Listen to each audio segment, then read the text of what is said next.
What is up, guys? Back again. So the last video was the start of me pulling down the engine to get everything stripped out of it, ready to send it off to the engine shop to get it all cleaned and everything. So I had a few dramas with my camera on this one, so I didn't get all the footage that I would have liked to have gotten.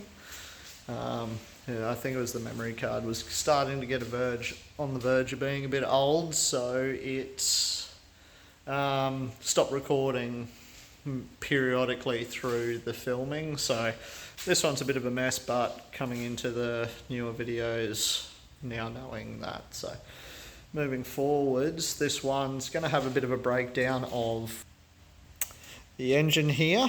So I had Camo come round and we got all the pistons out of the bores, got the crank out. So over here we have crank. It all looks pretty good. Everything was looking pretty good.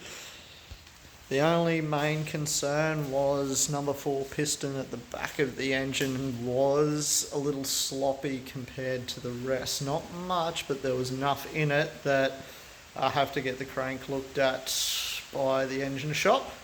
And also, upon pulling the Welsh plugs out, which you can see right here, look utterly amazing. So this one came out of here. So my water galleries are utterly disgusting, like next level.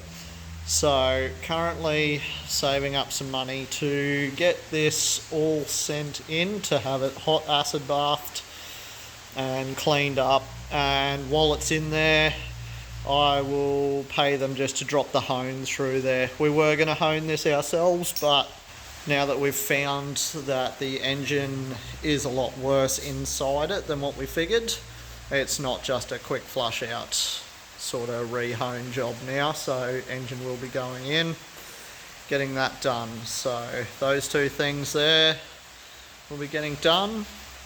The head will be going in possibly afterwards. There's a few things I've got to work out there, but main goal at the moment is to get the block cleaned back and painted so I can get the crank back in, get all the pistons in, get the oil pump back on, get all that bottom end back together, so then I don't have it all sitting around in the shed, that sort of thing. So it will all get painted up to look like the nice gearbox sitting there. So yeah, so that's the brief rundown on where we're at with the motor.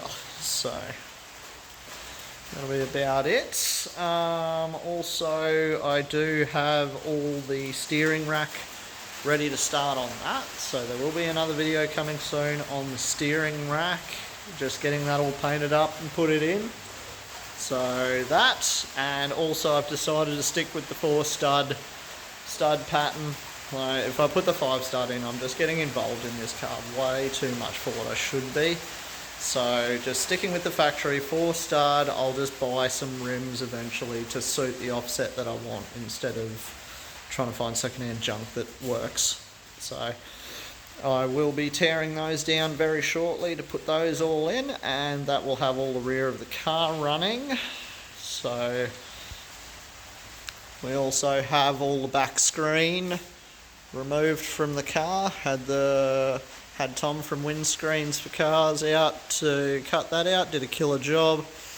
Also gave me, so we've got the factory Toyota rubber, and he gave me this neat little windscreen rubber.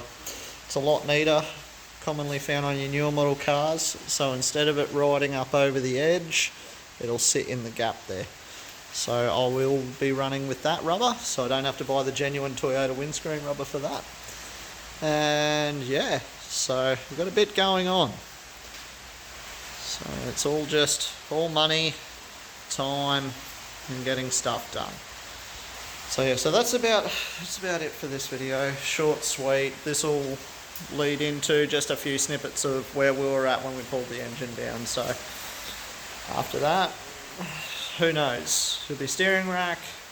I'm doing a custom parcel shelf for the Corolla because the original one's all busted up. So that'll be another video. And yeah, starting to get a few things happening here. So let's see where it ends up. Alright, well, that's it.